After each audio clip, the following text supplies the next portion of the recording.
Drop this in the.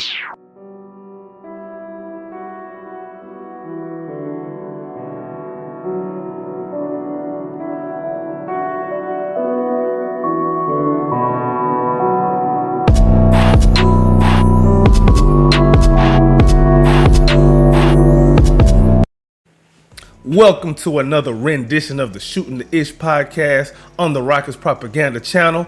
This is your boy AK Infinity. Follow me on Twitter at AK Infinity_VVS. And we got a special guest today on the show. I want him to go ahead and introduce himself. Go ahead, shoot. What's up? This is James Piercy, James Piercy 11 on Twitter, Dream Shake writer, big Rockets fan. Thanks for having me, man. Awesome. Thanks for coming on. Appreciate your time. So we just gonna get into it. We gonna start off with whatever the latest is in the Rockets Red Nation universe, and it's just gonna devolve into whatever it devolves into, and we'll just take it from there. So first things first, as we were kind of talking off the record here. Yeah, so the game last night, I caught it late. I was at a bit of an event, and I ended up catching this thing late. And I never regret watching the Rockets under any circumstance. However, it was pretty late, and what I saw was pretty atrocious. It's kind of like they were playing at that time, like at 2, 3 a.m. for them, yeah. So it's kind of what it looked like. But you go ahead and shoot, James. I know you saw the score. Yeah, man. So full disclosure to the listeners, I wasn't able to watch the Celtics game last night. I also had an event. I don't go to events as often as I used to anymore, and so I'm feeling the effects today. And last night it wasn't in the cards for me to check that game. But I mean, the Celtics killed us, and I think we kind of all saw that coming. So. Yeah, we saw it coming just from what I saw. It was kind of what I expected. You know, they fought at first, and then fatigue started to do what fatigue does. It starts with your body, and then it trickles to your mind, and then next thing you know, you start doing stuff where it's like, bruh, you know better than to do this. Why are we not rotating to this guy? Why are we fouling foolishly? I understand that Dylan Brooks is back and he's the foul king on this team. Yeah. Why are we doing this? But from what I saw how the game started, it started off pretty solid. They tried defending, but Jason Tatum was out of his mind. I don't know what he was on. They need to drug test him because they know where that man was hitting three. I mean, the threes he was hitting, they barely touched the bottom of the net. Like it just went nice rainbow threes. They were beautiful to watch, and I'm like, you know what? This team plays a lot like we think the Rockets are going to eventually end up playing like. We just don't have the tools to do it quite yet. Right. Yeah.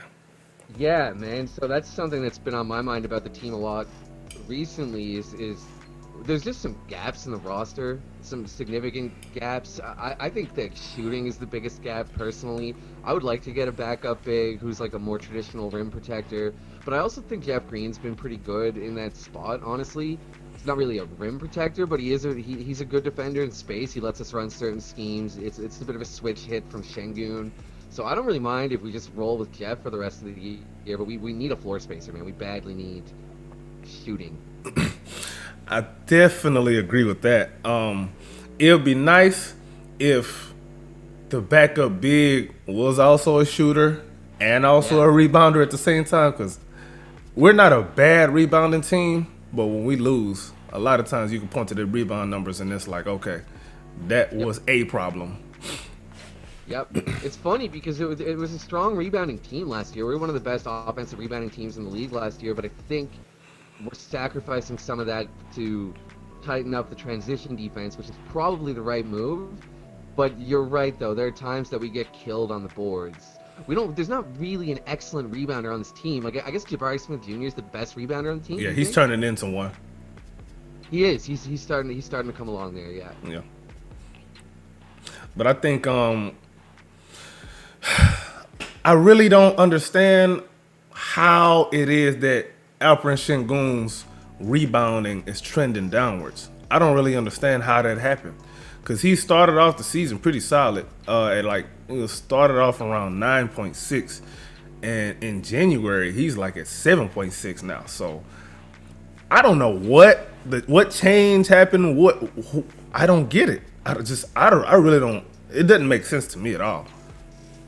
I think that part of it might be that they're expecting Şengün to defend in space a little bit. And he's kind of at like higher up in the court in those sort of hedge and recover schemes, and he's not always in position. And like I've gotten killed for this a million times, but the reality is that the kid doesn't really have quick feet. So if he's defending at the level, maybe it's a little harder for him to get back for the rebound. I'm really happy with Şengün this year. I've really come around on him, but there are still, he's not a perfect player. Like he's got bad lateral mobility, basically. Right, and as much as all of that is true, he's doing a good job with the tools that he does have, and that's really all you can ask. That's really all you can ask of the guy. I think he's been doing a good job of that, at least. Yeah, sorry to kind of cut you off there, but what I'll say is that there's no denying that the kid is by far he's the best offensive player on the team right now. So all the complaints kind of go out the window, and it's like, well, we're trying to win, and this is the only dude that's really ready to like carry an NBA offense. So I'm gonna have to live with the defense and the rebounding and all that stuff. Even though he is ready to carry, man, I don't want to take it too far, but I do think he's ready to be. It's obvious that he's the guy on the team, right? I don't know about carrying an NBA offense all the way quite yet, but then again, we haven't really run a lot of we don't run a lot of DHO sets with that guy this season. I don't understand what the point of that is, especially if Fred's not on the court with him. I understand when Fred's on the court with him, Fred is kind of pick and roll dependent. So I understand that, but what do you think? Like, what is the reason for not running any DHO sets with this roster? I think it'd be perfect. I strongly agree with you, man. I don't really have a good answer at all. The only thing I can think is, if you look at Ime's track record when he was the coach of the Celtics, that team was, like 500 for the first half of the season, and then they were the best team in the league second half. I don't know if Udoka, on principle, is a bit slow to introduce concepts. He wants to make sure everything is solid before he starts expanding it. That's the best explanation I can come up with, because you're right, the offense is really, really simple, man. It's pretty much entirely built around Şengün and Fred running pick and roll at this point. Yeah, that offense is so simple that last night, man, Jaylen Brown was blowing up everything. He was in the passing lanes. He was rotating, blocking Jabari at the rim. I was like, oh my God. See, this is what happens when you play an elite defensive team with this so simple ass offensive scheme. Oh damn, nice little rhyme in there. I might drop an album this week. But yeah, like it's it's crazy how simple the offense is. It's just, you know what it reminds me of? I don't know if you're gonna agree with this or not, but it kind of reminds me of the Jeff Van Gundy offense. Remember when it was just dump it into Yao or pick and roll with Yao and T-Mac, and then everybody else just stand around, don't do anything. And remember what another problem was before even T-Mac got there with Steve Francis. Steve Francis said he didn't know when to pass or shoot. He was always second guessing himself. Who does that remind you of right now on the team? Jalen Green. No doubt. Yeah, it's tricky, man, because Şengün is really, really good, so it makes sense to run the offense through him. But as you were saying, it doesn't have to be so much pick and roll. It'd be nice to see some more dribble handoff action, so like let him work the low block a little more often, because if the double comes, he's always going to pass. I think there are things that and Jalen would be the first guy to benefit from some of those changes, I think. Oh yeah, I think a lot more off-ball movement would be critical to him, because as much as he's getting these on-ball reps, he's really good off-ball. You see how Cam Whitmore moves off-ball, right? Yeah. Jalen was doing that the first couple seasons. He was. Yep.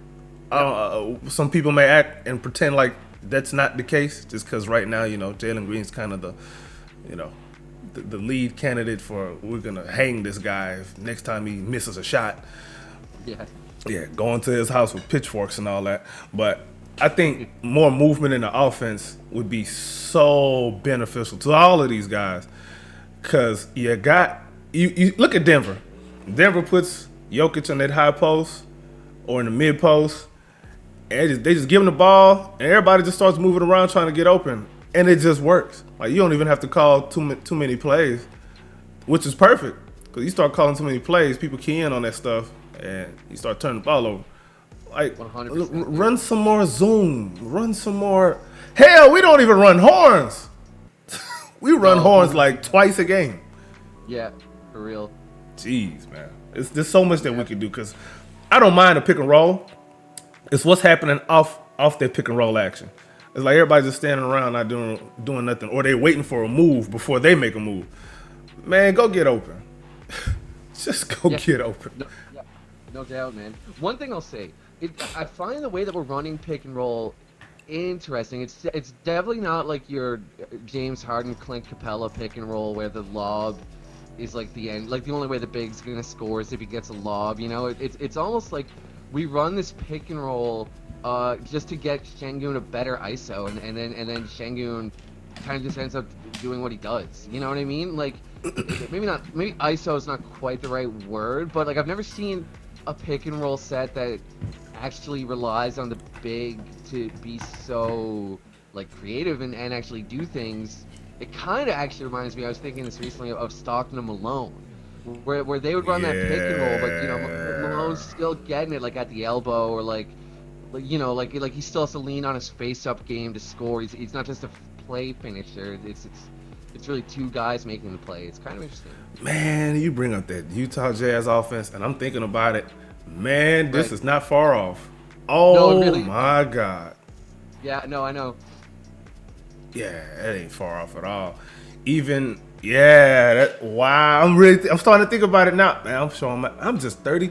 How old am I again? I'm just 30. Damn, I forgot my age. I'm 33.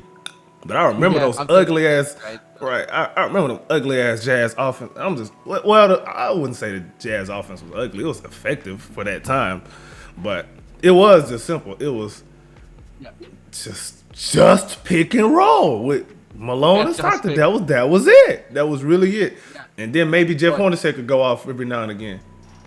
Yeah, but I mean, if you look at those rosters, they're pretty much just surrounding those dudes with like defensive players and shooters, because that's not really how our roster is built. Like we've got dynamic players, you know, but Bari could use more. I think a more diverse range of touches as well. Like he can kind of create some offense if you give him the opportunities. And so yeah, I'd like to move a little bit away from it for sure. Not eliminate it obviously, but just diversify a little bit. Hey. Yeah. Right now it just seems like if it's not the pick and roll with Şengün, then they just start hunting mismatches. I said mismatches. Jesus Christ, it's still early. Mismatches, and it's either they try to get Jalen on a big, or they try to get Jabari matched up with a guard. Man, they were doing that last night with Jabari on Derek White. I called it before the game, before I watched. I was like, watch me see this like 3 times in the first quarter. Sure enough, that's what happened. But you gotta be more creative than that. As much as that's a decent matchup for Jabari, you would expect him to score over Derek White. It wasn't as effective as you would have thought, because Derek White is a dog. He may be a little guard, a little 6'3", 6'4" guard, but he's a dog. Yeah, he's one of those guards where if he gets to switch on a big, he's going to get into your body, he's going to get in your airspace, he's going to do everything he can to make it difficult, right? Like it's like Fred. You still like that matchup, but yeah. Yeah. And then Fred too. I just hate that Fred is so pick and roll dependent, because he's not scoring outside of that. As much as he's a good shooter off the ball, we don't even utilize that skill set too much. I don't understand why. I don't know if it's maybe they want Jalen or Amen to take another step with their playmaking and ball handling. I can understand that, because right now Fred is like the safest person to run anything on offense. Anybody else is kind of wishy-washy. You really don't know what you're going to get. It's like you playing Russian roulette if it's anybody else. Yep. I'll tell you, man. I thought Amen gave us 7 really strong minutes against Detroit, and personally was pretty disappointed to see that he didn't get back into the game. I mean, he made that drive for the layup. Yeah. He made 2 fantastic, difficult passes that led to fouls. You know, neither one ended up being an assist, but they both like should have been. And I didn't see him screw anything up, so I don't really. I'm a little worried about the plan with him, man. It's like if we're not going to use this kid, we might as well move him. And that's not me trying to be a hater, because like he's probably the player I'm most excited about.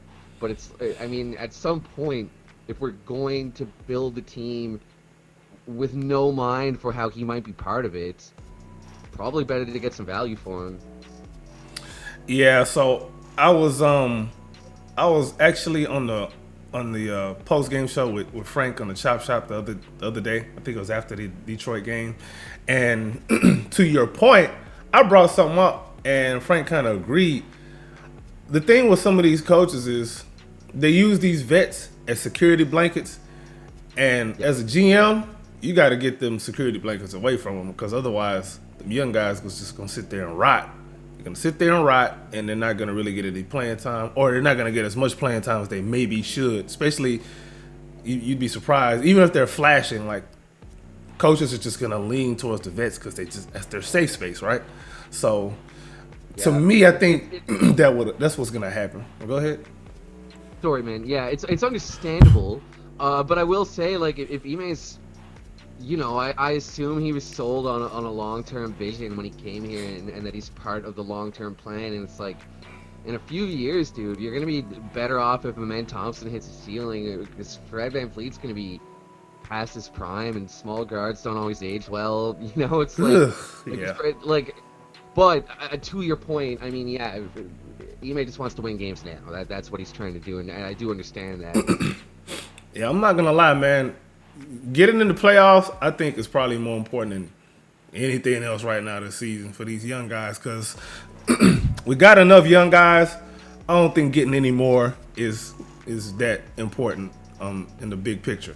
You want to get these guys in an environment where it's win or go home. You want to see how they behave. You want to see how they react to that, and that'll help you make smarter decisions about who to keep, because all these guys ain't gonna stay. As much as it hurts my heart, somebody gotta go. Hell, you look at a lot of these rebuilds. Look at Phoenix's rebuild. The only player still there from their tanking days is Devin Booker, because they just traded Ayton in the offseason. Yep. Look at Philly. It's just Embiid. That's right. So, I guess, get in the playoffs sooner, and you'll get a better idea of who can do what. Because when Philly saw Ben Simmons in the playoffs, they were like, "Oh, okay, yeah, That's not gonna do it. yeah, that ain't gonna work." I think about Ben Simmons a lot these days, man, because I mean, it's a men's kind of easiest comparison. I gotta say one thing is that Simmons was all NBA, like unquestioned, like 2 or 3 years in a row. I think he was all NBA. And the kid, unfortunately, I think he fell apart physically and mentally. But people say, "Oh, I hope a man's not Ben Simmons." I'm like, it depends what Ben Simmons we're talking about, right? But it could be worse. He seems to be built a little bit differently mentally, man. I think so too. Yeah, I think he's made of the right stuff. Ben Yeah, I think so Simmons, too. Ben Simmons comes across as a guy who's always kind of gotten his way no matter what, wherever he's gone, because he's always been the man, and he could just, whine his way out or whatever, cry his way out or whatever, and it'll happen. And it seems to have been continuing to happen all the way up into the NBA, because the man said he wanted out and he got out. That's right. After blatantly. I think they're both smart dudes, but I think Amen is maybe a little humbler than Simmons, or just I don't think he's satisfied nearly at all, with where his game is at and what he's accomplished. So yeah, he seems self-aware. I think so. I think very much so. I think Amen is like one of those possibly like a ridiculously smart person. Like that kid is like brainy. I think I think it makes him awkward almost, that level of intelligence. So we'll see if he can put the tools together, but I have a lot of faith in him. Yeah, likewise, man. I think in another life, that guy's a serial killer, man. You could tell. Look in his eyes, man. Look in Yeah. his. He's like he has to be a hired gun on another planet. He has to be, cause Yeah. man, you look at his approach, you hear him talking. It's like, nah, I don't ever want to be on the wrong side of this guy, cause he might plot my murder from starting today, and then in 5 years I go missing. Like you won't catch a trace. Like Yeah, he yeah, seemed like one of those guys. Like he's cerebral as hell, and I love that. You need when you're a point guard, you need to be cerebral. That's kind of like a prerequisite. no doubt. Yeah, as much as we like to see the Russell Westbrook types going and making crazy plays and transition, yeah, that's cute. But when it comes down to it, when you get in a playoff setting, all that athleticism, yeah, it looked pretty on Sports Center. But that dunk when you down 25 in the fourth quarter, that don't look pretty. I take the No win. doubt. That's right. You got to run the offense and have like real sets and all that stuff. You know. Yeah, you got to I play mean, chess. We've seen Russ not get it done, right? Time and time again. Outside of outside of what was that? He was with the Clippers last playoffs. Did they make it to the second round last year? Did the Clippers make it to the second round last year? Or did they go out in the first? I think they went out in the first, if I remember correctly. So that Man, I don't means know. that will mean besides the 1 year in Houston with James Harden, he ain't never been to the second round without KD. Yeah. That's crazy. That's crazy. Let me confirm that, man. I'm looking it up now because I actually can't quite remember what happened to them last year. Because I know in the Thunder, when he was with the Thunder, after when Paul George got there, I know for sure they didn't make no second round because I was clowning them. I made it a point to clown them. Yeah. Yeah, no, they got dropped in 5 games by Phoenix in the first round last year. Ooh, boy. I think Yeah, all that you're is going to right. change this year, though. Bad with track record, man. Yeah, man, that's horrible. That's horrible. And that just goes, that flies way under the radar. Which I think, to be fair, I mean, that's fine, man. I mean, you can't do it alone. It takes a team. Teams win. No doubt. Sure, some certain players, can transcend and pull a team through a series. But, man, you asking a lot. Even for those players who can do it, you're still asking a lot. Yeah, I always thought Russ was a complicated kind of player that way, man, because, like, in his prime, the reality is this dude is getting you, like, damn near a third of the stats that you need on his own. Yeah, You know on what his I mean? own, Like, yeah. he's, like, 3 players, right, in one guy. But I also thought that he sort of capped your team at the same time, right? Like, I was heartbroken when we traded for Russell Westbrook, man, to be honest. I don't know about how you Dude, felt about it, I but was angry. yeah, man, I was was like, well, that's angry. not going to work. Can't play with Capella, which proved to be true. Yeah. Right? And yeah, that was the beginning of the end for the Harden era, man. Paul and Harden was such a perfect combination. Yeah, and then Paul decided to go vegan a year too late. Why you didn't go vegan a year earlier, man? We could have won a title that year, man. Yeah, I think we should have. I think that was a bad move when we moved. It's not even just that we got Russell Westbrook back. It was just moving Chris Paul at all, man. Because a guy like that, he raises your floor so high, like it's almost impossible to be a complete dumpster fire with Chris Paul on your team. Yeah. Hell, look And what then- he and did then with the Harden Thunder. steal it. That's right. That's right, man. Yeah, And we gave up picks, dude. We got the worst player back, and we gave up picks, so that was a rough trade. Yeah, that's why we're suffering for it now. And I think that's part of the reason why the Rockets are trying to make this push to the playoffs because, I Yep. mean, we don't have our pick, even though we have the Nets pick, it would be nicer to have you. It's always nicer to have your own stuff. Even if somebody else's stuff is nicer than yours, it's always nicer to have your own stuff. Yeah, Because it's no, yours. that's exactly right, man. It's like it's yours. Yeah, it's yours. Nobody can tell you nothing about it. You control it. That's what it's about. And I think that's why the Rockets want to make the playoffs so bad because it don't make no. It what's the point of sitting there being out of the playoffs? You ain't got your own pick. They're just gonna end up taking your pick, even if it's the 14th pick. It's still better than having the nothing you have of your own, even though you got somebody else's stuff. Even though that Nets pick is going to be better than whatever your pick is going to be, it's still the fact that you don't have your shit. You don't have your own Yeah, shit. so I mean, put it this way, right? Like, if we had our own pick, we could consider trying to trade Dylan Brooks for like an unprotected first at the deadline. I wouldn't want to do that anyway, but like we would have more options. You know, that we would probably be thinking about things that we're not going to do this year. It's just good to have options and flexibility, man, no matter what, right? Yeah. Speaking of Dylan Brooks, I'm gonna ask you something. It's something that I kind of thought of, but I want to ask you this on on the Jalen Green front. I think one of his problems is he's overly deferent to stronger personalities on a team.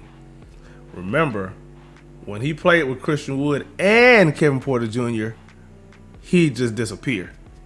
When one of those two were out, you see him a lot more. He played better. The numbers back this up.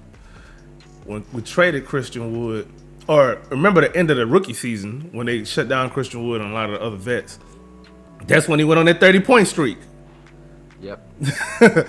And then That's true. exactly. So fast forward to the following season, some of it was KP. Well, most of it was KPJ, but some of it was also Eric Gordon. As much as Eric Gordon isn't a strong personality, like personality wise, he's a strong basketball personality. He's a stronger basketball personality than Jalen Green is. Jalen Green is a little bit too willing to defer to people older than him or people with stronger personalities than him. That's just something that I think. When you hear about the story of John Lucas telling him or making fun of him for respecting staff or whoever the hell it was, a little bit too much, talking about, you want me to go get your shoes signed or autographed? That he that's only a joke because there's something to that. I think he kind of respects these guys. I understand it's your teammates. You want to respect your teammates, but if you're gonna be that guy, you need to be that guy. And I think his chemistry with Fred and Dylan, I don't think is good. Now, obviously, I'm for whatever works for the team. I'm a Rockets fan first before any players, and I'm actually a Dylan Brooks stan. I love me some Dylan Brooks, boy. But at the same time, you would think somebody with the confidence and the bravado that he had coming in the league wouldn't have this sort of a problem. I don't know if the issue was always there, but it just became exacerbated under Stephen Silas, or if I don't know what it is. It's really hard to explain, because why would Ime Udoka have to motivate this man during that Lakers game and tell him, hey, Austin Reeves was on the big Team USA and you were on the select team? What you think about that? Why would he have to? If I'm Jalen Green, I'm thinking about that already. Like, this MF right here, why was he on the big team and I was on the select team? I'm better than him. Nobody has to motivate me to that degree. Of course, everybody needs some kind of motivation to some level, but like that, you're supposed to already be taking everything personal in the first place, especially the way that you behave coming in the league. Like, I loved his personality coming in the league. I was like, oh, this is what I need here. I let mature Cade stuff. Nah, he could keep that. I want an asshole. And I thought that's what Jalen Green was. So this is not a knock on. Well, it's not me trying to knock on him and hate on him or nothing, because I'm a Jalen Green guy. But what do you think? What are your thoughts on that theory? Yeah, no, dude, I think that's exactly right. It's weird. Green is a weird kid for me to get a handle on him. I don't know if he works really hard in the summer or if he doesn't do much of anything. I can't get a feel for that, you know? Yeah. And I don't know if he might work his ass off, but he might leave some food on the table. I'm not sure. And then I can't tell if the confidence is sort of like feigned and he's actually a little bit insecure, or if he's just willing to defer because he's confident enough to know that like his time's gonna come. Like I just find him to be a confusing kid, you know. But you're definitely right that it seemed that he struggles when he's playing with stronger personalities. Last thing I'll say on that though, the other commonality between like Christian Wood, Eric Gordon, and Dylan Brooks is that honestly none of them pass the ball. Like Jalen's always the best willing passer of that trio, but he's still not really looking to. Oh, I didn't think about that, but you are 100% right. Holy smokes. Like Those so. guys black holes, man. Yeah, they're all sort of black holes, right? I mean, Christian Wood is probably the worst black hole I've ever watched, and Gordon. Terrible. We got to have some love for Eric Gordon for everything he did for the Oh, yeah. franchise, but Oh, that's yeah. not. He's not a passer though, Yeah, So that's not his strong suit. no, but then I wonder like, okay, Jalen, but you're gonna play with dudes that don't like passing the ball in your NBA career. You got to step up, man, and demand the ball. Yeah. I agree with the demand the ball point because it seems like he's too comfortable trying to fit in and not step on anybody's toes. Because even I think maybe in the first couple of games in his rookie season, it was just like, man, where's this guy at? Where's this guy from that summer league game when they played Detroit and he just is acting a slap fool on Detroit, like he's just making them look stupid. I was like, Yeah. oh God, this is what we've been waiting for. This kid came in talking about he should have went number one. To be Yeah, completely honest, if you were redrafting the draft right now, which it's too early, but if you were, he's probably going like 8th or 9th or 10th. yeah, Like, he's definitely not going top 5. no if we're chance, being right? honest. I mean, yeah, Şengün, Barnes, Cade, Mobley, and Wagner probably. Mobley's a bit overrated to me still. Oh, I agree. Actually, I really liked him pre-draft, but dude, the offense it's pretty raw, isn't it? To be honest, he doesn't really do that much on the offensive end right now. Even defensively, as good as he is, you can punk him. All he need is one people's elbow, and he gonna back the hell off.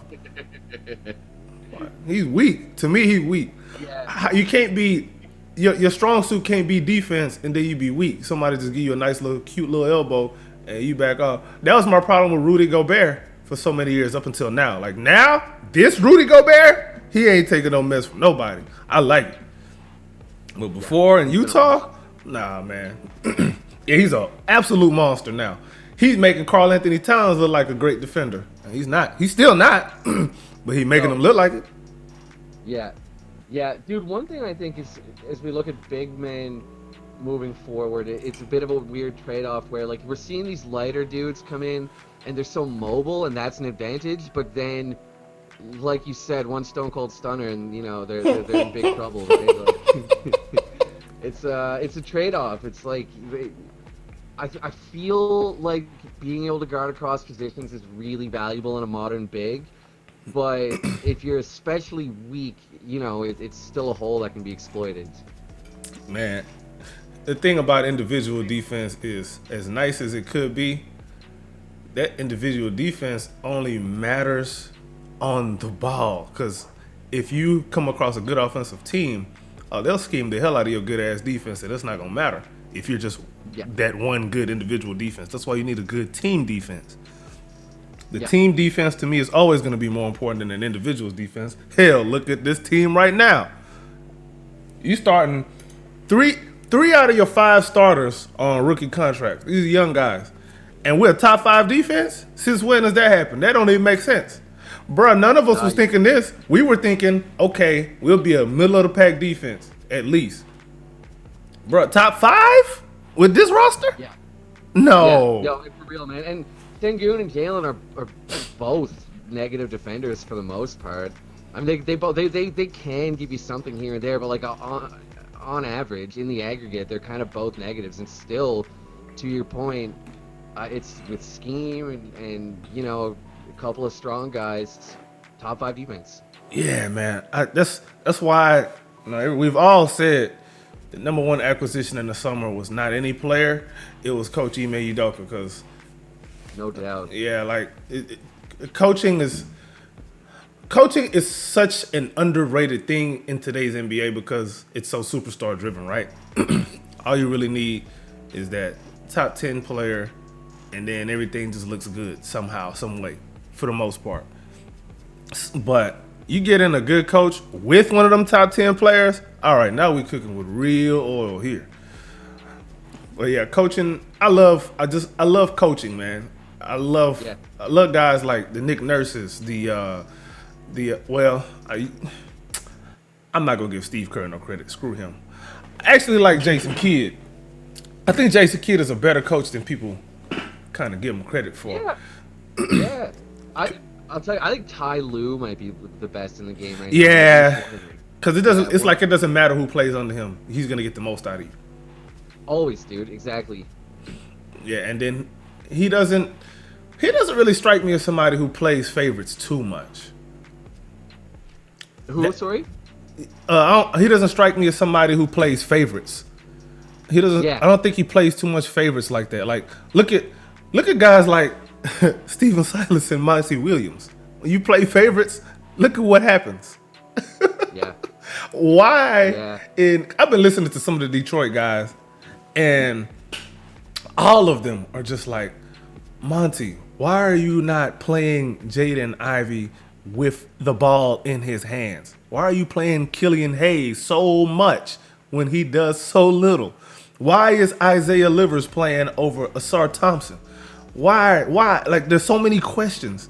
And I think Kevin Knox is another guy, even though Kevin Knox has kind of been playing well as of late. He's been playing well. Yeah, he's been playing well. Livers got traded about an hour ago. Did you see that? I didn't see that. Holy smokes. Hold up. Let me look that up. 'Cause Yeah, I didn't go see look. that. He wasn't the biggest name in the trade. I'll tell you that. Holy crap. Okay. Let me go to ESPN. Let me see what happened. Well, actually, let me go to Hoops Hype. I didn't know. I was. Okay, Marvin Bagley to the Wizards. What the hell? Yeah, that's kind of weird, eh? Detroit's trying to get off his contract, apparently. They're going to have a lot of cap space this summer, but I mean, like, I don't know who's going to sign with them, though. And I think it's a good trade for the Wizards. I know Bagley's not all that good, but, like, they got 2 young players and 2 second-round picks for 2 old players. I'll take that. Yeah, that seems like a decent deal. They made something. They did something.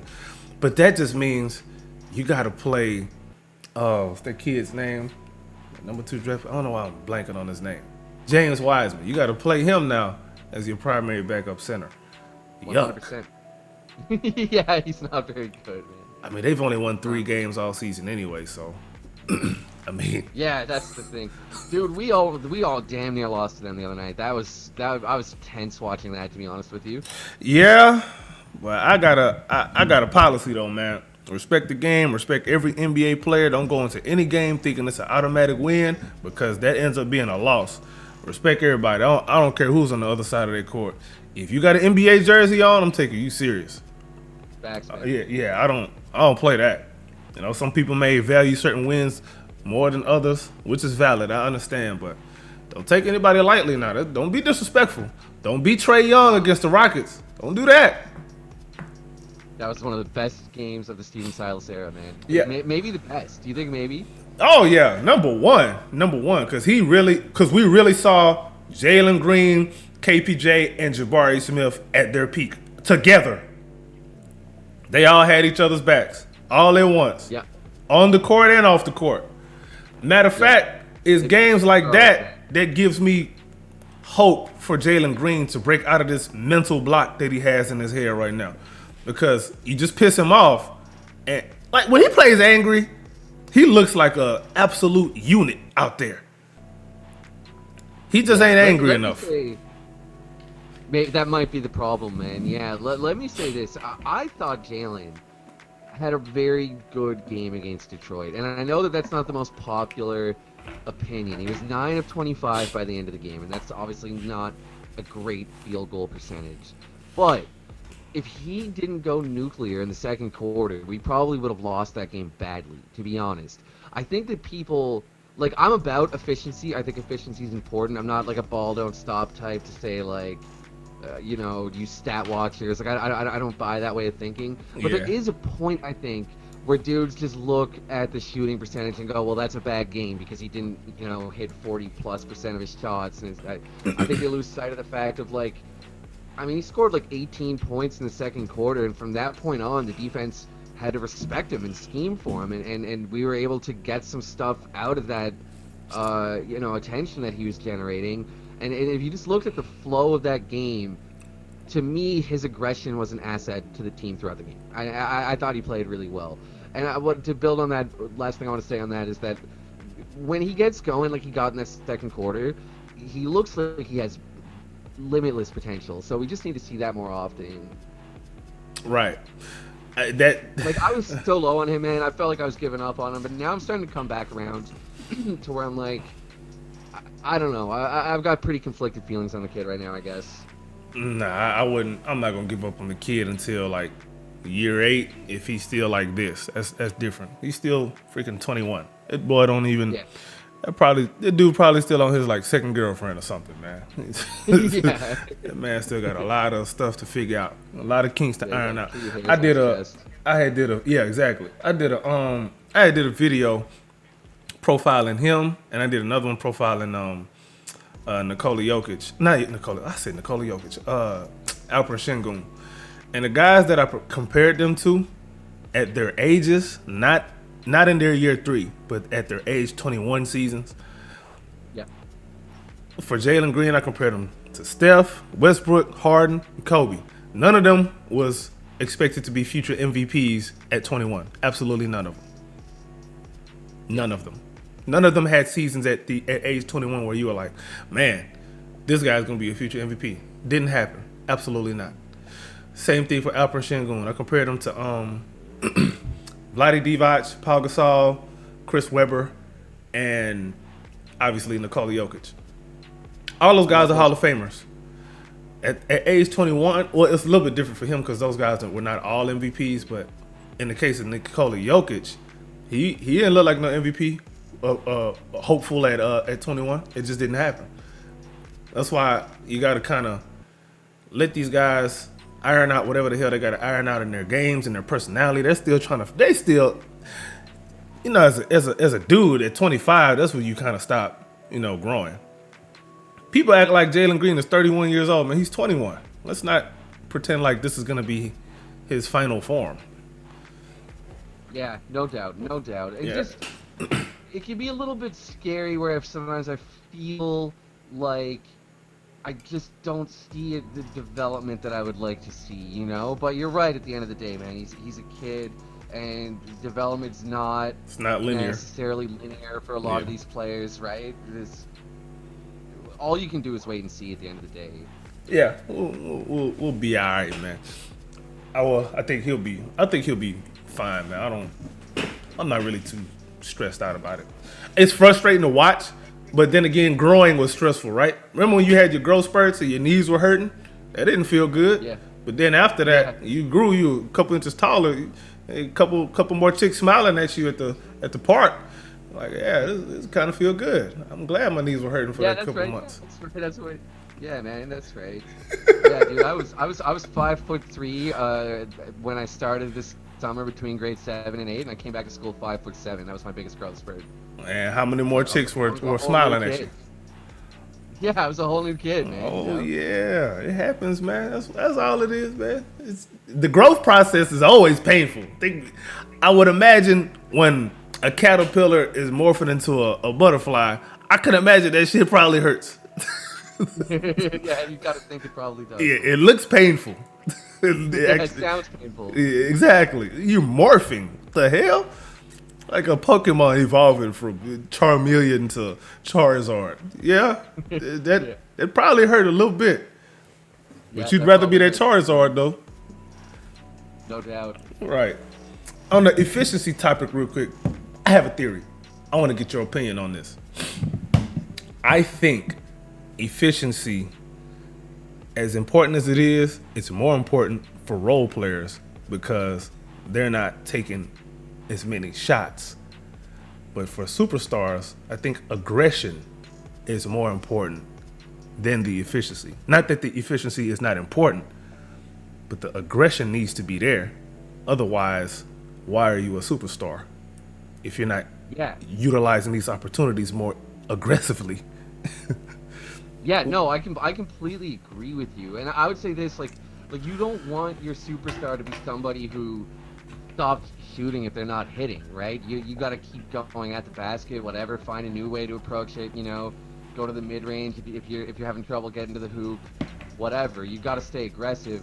I guess, of course, and I don't think you would question this, but it's obviously like if a guy is consistently inefficient, that becomes a problem to where it's like, well, I don't know why we got you shooting so many shots if your shots aren't going in, So Right. that's where it's Like it matters. But yeah, no, I feel you for you need that efficiency out of your guys out of your role players really because they're your play finishers. The stars create shots for them, and so those shots need to be going in because that's all they're really doing. Exactly. Like they're pieces. They're not the foundation. The superstar is going to be the foundation, and you need the pieces around them to fit. And you don't want no inefficient pieces. Now there's certain cases where you may have a role player that's inefficient, but he's so aggressively good at everything else, or you just take the good with the bad. Remember J.R. Smith? Oh yeah. Yeah, like he Yeah. wasn't the most efficient all the time, but when he was efficient and aggressive, boy, he looked like a Hall of Famer when he was good. But I'm speaking. Crazy shots, man. Yeah, exactly. But I'm speaking more towards the championship year with Cleveland. He was really good outside of the scoring. He was really good defensively. He rebounded. He made some plays too. Like he was really good. I think he was one of the unsung heroes from that team. Yeah, when he started defending, man, it really changed his game. Like I remember, when he was on the Hornets and on the Nuggets, I think before that, like he was just kind of one of those empty calorie dudes. But LeBron got a hold of him, man, and lit a fire under him. And in New York, he was kind of not that good either, right? But then I always remember this. I always remember J.R. Smith said that the move from New York to Cleveland was good for him because there was less partying and stuff for him to do and less trouble for him to get into, and he locked in on basketball. And suddenly this guy's like a really good defender, and that makes a big difference when a dude's that type of shot maker and he's teeing up. You'll live with the misses now. Yeah, it's something about different environments, man. Different cities, Yeah. different organizations. They just bring out different things and different people. I mean, hell, That's right. I think this kind of makes sense with colleges too. When you're coming into the NBA, certain type of personalities maybe will thrive better immediately in certain environments. I'm going to use a player as an example. I don't know if people realize this, but Kawhi Leonard was not a highly touted prospect coming out of college at all. Yeah. A lot of people just thought he was going to be a energy guy off the bench, maybe a small four man, because he really couldn't shoot. This handle he has now, he didn't have anything resembling that coming in the league. What we knew was he was a good defender, and everything else was just going to be a project. Now he's a 2-time Finals MVP. And the 2 cities he won, well, the one city he won, the first Finals MVP one was San Antonio. San Antonio is not, I've been to San Antonio. I don't know if you've been to San Antonio, but San Antonio is not New York. It's not Houston. It's not Dallas. No, I've been there, but I that's what I've heard. Yeah, it's not that. Not saying Kawhi is like a party kind of guy, but that environment was good for his basketball game because you got nothing else to do but work on your game, right? Yeah. But I'll tell you, man, I did live in Toronto for almost 10 years, and there's a lot to do in Toronto. And he I hear. Walk out of that noise too, I think. So. Yeah, but at that time he had already developed what he needed to develop. True. So yes, that's why I think some of these, I guess these bigger market teams. Sometimes I don't think it's the best idea for some of these lottery picks to go there. That's just me though. Yeah, I mean it comes with expectations. You have to block that stuff out, man. Like if you're gonna be at the parties and everything all the time, it's probably not gonna be great for your career, honestly. Yeah, unless you got a Pat Riley in your front office where he knows all the connections to all of them places, and if he hear that you're there too often, you're gonna have to see him. Yeah, that's different. That's different. Yeah, and then they got the whole body fat policy down there. I forgot what it is. Yeah, they're psychos about that stuff, and you can see it's paying off because it just seems like anybody go over there and they're good. You see, it doesn't matter if Jimmy Butler is playing. It doesn't matter who's playing. You gonna get the best out of them. One thing they ain't gonna lack is effort. Yeah, dude. That's like our game against them this year.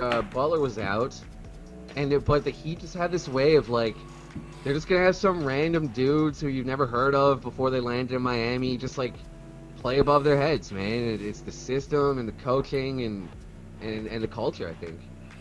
Yeah, and I think from a Rockets perspective, I think Ime looks like he's trying to build something Yeah, resembling that here. It's just yeah, still in the early phases. He's still laying the foundation. Like these guys are not. I don't think he's peeled back all the layers yet. He really still just laying the foundation for all of these guys, especially the Jabaris, the Shinguns, and the Jalen Greens. Because let me ask you a question, man. yeah, Um, where do you stand on Stone? Because I find that most people either think he's like a genius or they think he's one of the worst TMs in the league. And I kind of land in the middle, man. I think he's made mostly very shrewd like roster moves. I think it was disappointing this year to have to dump four young players. Three of them were first round picks. But at the same time, picks in the 20s don't necessarily usually pan out. None of those guys are really even in the NBA anymore. You know, Gov just got cut. Like, it is what it is. But yeah, but I will say this, although I think he's done a pretty good job with roster moves and value and stuff like that, I do wonder if he's a guy, if he's the right guy to set that cultural tone that Ime wants to set, or you know, like if there's gonna be that cohesion like they've got in Miami between Riley and Spoelstra and everybody kind of on the same page. Like are we gonna build that in Houston? Do you think, or what are your thoughts on Stone that way? So my thoughts on Stone is he's kind of been a mixed bag, Yeah, but considering that he was kind of thrown into this situation unexpectedly, all things considered, I would say he's done a pretty good job. All things considered, if you just look at some of the things, his highs have been high, but boy, his lows been low. So that's why yeah, I say it's a mixed yeah. bag. But I'll no, go sorry, you ahead, go go. ahead, go ahead, go ahead. All right. Well, the one thing that concerns me is I never thought KPJ was any type of a star talent, and personally, you know, just maybe I know a lot of good basketball people feel differently, but for me, I never had faith in him as like I never thought he was gonna make All-Star teams and stuff. So it feels to me like Raphael Stone really thought Kevin Porter Jr. was a like potential star in this league, and I just disagree with that strongly enough that I'm like that makes me question his um judgment a little bit. But I mean, maybe it's just one thing we disagree on, you know? I think I think some of the issue, especially under the Silas regime, was we had too many reclamation projects at once. Yeah, And if you look at Detroit, they kind of have a similar issue. If you have too many reclamation projects, man, that's not necessarily development. Reclamation projects are not necessarily development. And then you have guys right. that you need to develop. Are they going to get the right attention that they need?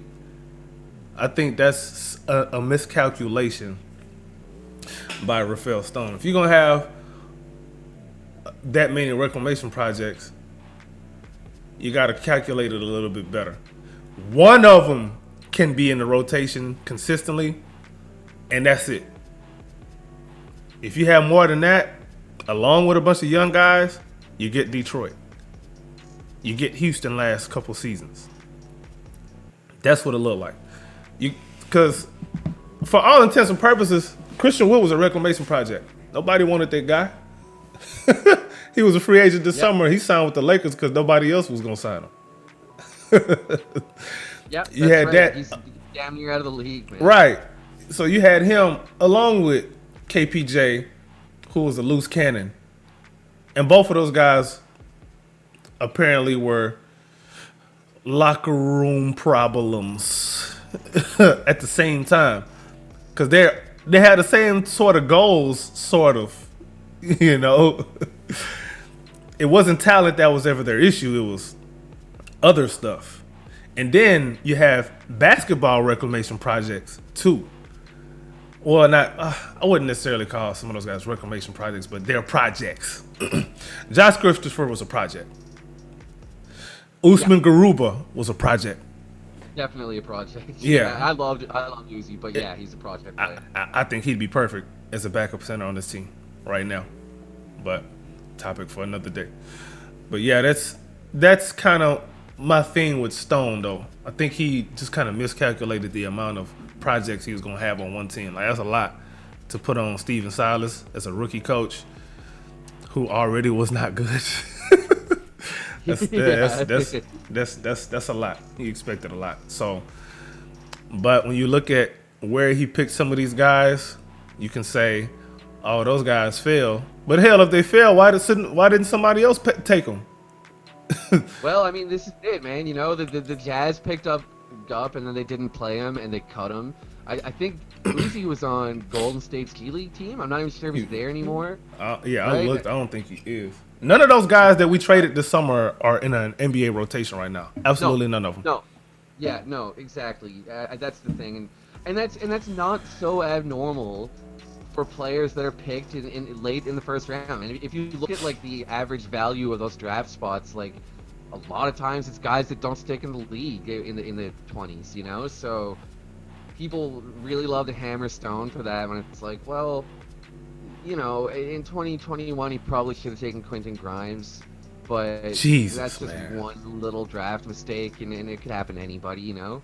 I ain't gonna lie, he'd be good on this team right now too. And I think we can Would still get him because New York, they're trying to make moves, yeah, and he's not I'd be getting open playing to it. time. Yeah, I'd be open to Yeah. that. Yeah, they can Listen, have man, Tate. I gotta get going pretty soon, but I do want to say one thing, and Yeah, and yeah, yeah. not to cut it all the way off completely. You're But good. But we can do a part two later on down the line some point. yeah, okay, all right, no doubt, Yeah, I would love that, man. yeah. But one thing I want to say is we were talking about trades earlier, and I don't necessarily want young guys, but I would take a young guy if he like fit a good role for this team. For example, I know they've been looking at AJ Griffin. I think that would make a lot of sense. Like I understand not wanting to take young dudes, but if they're shooters, then why not take a guy that might be able to grow with the core? It's just a matter of like, you know, we're not trying to take on any more young primary ball handlers or you know, like I don't want like a Jonathan Kuminga. Ew. I want floor raising moves at this year's deadline, not long term ceiling raising moves, because our long term ceiling's already really high. We need to get some like role players in here. I think, you know. Yeah, some higher level role players, which is what I think they Yeah, said they wanted anyway. That's what a starting caliber player is. It's a rotation player. That's all that is. exactly. Yeah, But yeah, man, exactly. I appreciate your time on this podcast with me today, man. We got to do this again. I don't know when, but we'll do it again. Go ahead and let everybody know where they can find you at. Yeah, man. James Piercy 11 on Twitter. A part-time contributor for the Chop Shop. I meant to say that earlier. Shout out Frank and Space and the fellas. And full-time writer for thedreamshake.com. And yeah, we'll definitely do this again, man. Thanks for having me. It was a great chat. Awesome, man. Awesome, man. Thank you, everybody, for tuning in. This has been another rendition of the Shootin Da Ish podcast. I am your boy, AK Infinity. Follow me on Twitter at AKInfinity_VVS. This is the Rockers Propaganda Channel, and we out.